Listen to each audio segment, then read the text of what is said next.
Hello, my name is Teresita Blanco, Dios' sister, and today we're reading Saturnastra, Chicot. This is chapter 19, part 1, The Fire. I was deeply perturbed by what I had seen that night. I was not able to concentrate on my work, and I walked around in a bit of a daze. Whenever things were too quiet, I would talk to myself in an effort to fight against the silence. I was afraid that the scene would come back if it got too quiet. I was only able to sleep thanks to the rhythm ticking of my clock.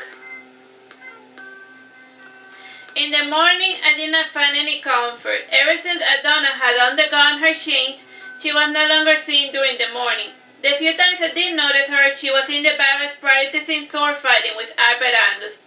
I was surprised at her dexterity. She was in prime form.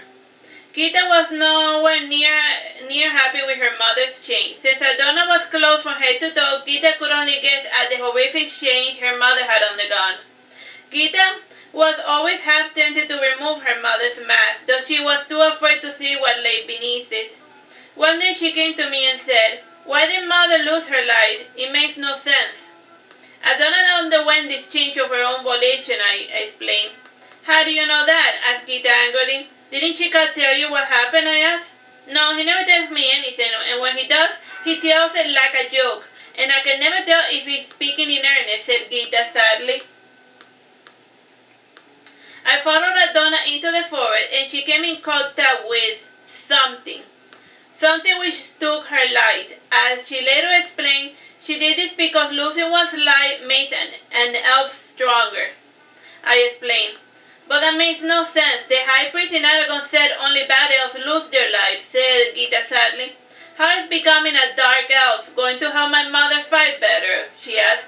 "She can see better in darkness as a dark elf. She is also faster, stronger, and can heal wounds a lot faster," I explained. I had originally gotten this explanation from Chicot and not from Aldona. I was pretending that Aldona had said this to me to make the story more believable. Frankly, I was not too certain of anything I had heard. According to Chicot, Aldona had belonged to the elf army some 280 years ago. How he knew this, or whether Aldona had truly shared this information with him, was a matter of much debate. Still, if Aldona did indeed become stronger as a dark elf, changing her looks improved her chances for survival. After 7 days, Chicot had completed Aldona's armor.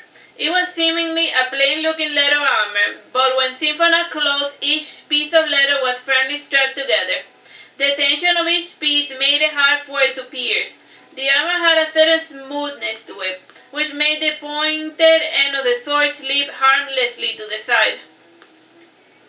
The armor came with an ornamental glass mask, with the face of a woman. Despite Aldona's protestations, Chicot had decided that having 2 other people with her would help them cover more ground.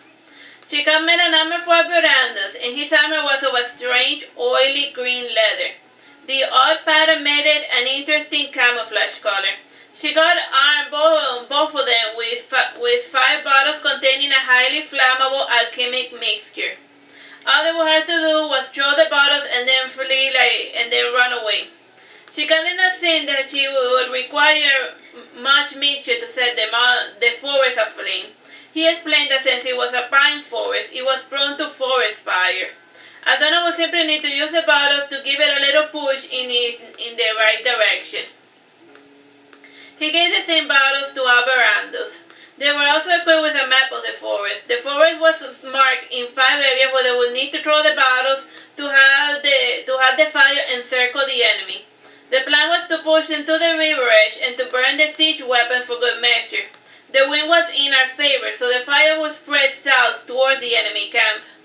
The day Aldona was to head out, Gytha was inconsolable. Her sisters too wore green faces. Chicot was quiet for most of the day, and Amberaldus was the first to head out. He was to operate in the day while Aldona did her part at night. When Aldona left, I noticed a small shadow following her. Since I knew how to use the bow, I too was stationed in one of the guard towers. Close to midday, I saw the forest partly burning. The concussions were starting to act quickly.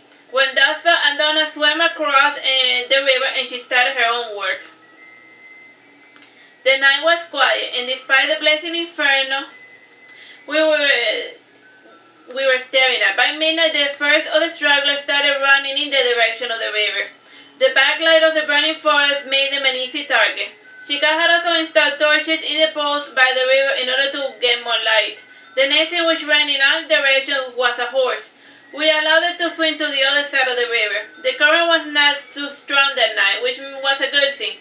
Gytha had come to relieve me of my shift. While changing shifts, she asked, "Have you seen Chicot?" "He's probably there in the forest, setting his own little fires," I said, yawning. "You don't think, guys, why would he take such a stupid risk?" she said, frowning. "It's because of you. He saw you were upset about seeing your mother go to battle, so he probably left to see if she was okay," I commented. "I hope they both come home soon," she said sadly. Time, bro? 10 minutes. The rest of the night was spent killing frightened soldiers as they made their way towards the river. In no time, the coast was cluttered with dead bodies. We did notice that some were trying to avoid the ambush and cross the river away from the towers. However, those that did try were forced to our side by the ever-encroaching flames. Those that were not skewered by the arrows were scorched alive by the fire. The entire battle lasted 3 days. I was concerned that something was going to end badly when I saw some storm clouds over the horizon. However, the coming rain did not abate the flames. In fact, it seemed to make it worse, with the occasional lightning strikes landing in the affected area. During the midnight of the 3rd day, Chicot returned with Aldona and Amberaldus. Amberaldus was injured since he had been forced into a skirmish while setting fire a little too close to the enemy camp. He had gotten lost, so he had wandered into enemy territory by accident, even with a map. He was eventually fetched by Chicot, who helped him complete his mission and also rendezvous with Aldona. Aldona's sabotage mission had gone well. While the fires raged, she used the cover of the smoke to shoot her enemies with arrows to add more to the disarray. Her bow was made of the Genibus tree. This tree had the unique property of having wood that could not catch flame, that could not be ignited. It was a perfect weapon to use in a burning forest. Her mask also had the unique property of protecting her from the smoke. The fire in the forest lasted about a week, and when the entire area where the army was supposed to be burned to the ground, a torrent fell, quenching the fire. The trees were still in place, though. The vegetation on the ground was burned as well as the leaves. Little Sophia now faced quite the green-looking burnt forest. As was tradition, when the fire died, the townspeople and our workers went to check the burnt-down enemy camp to scavenge. We were able to bring back quite a large number of scrap metals, which were later refined into ingots for future usage. We also discovered several iron chests that had survived most of the flame. Some had weapons and others clothing. In some of the courses we found scraps of gold, gems, and other luxury items. It took quite some time for the news of this event to spread. Most of the people believed that the army had been killed by a freak fire. They were so common in that region during the summer times. Others began to speculate that Chicot had casted a fire spell to destroy the army. Indeed, it was a common belief that Chicot, or Jean Antoine as he was now known, was a powerful wizard. He never did or said anything to disprove such rumor. Chicot also got regularly visited by wizards and necromancers as of late, so people were bound to talk. Alright, that's the end of this chapter. Bye bye and God bless.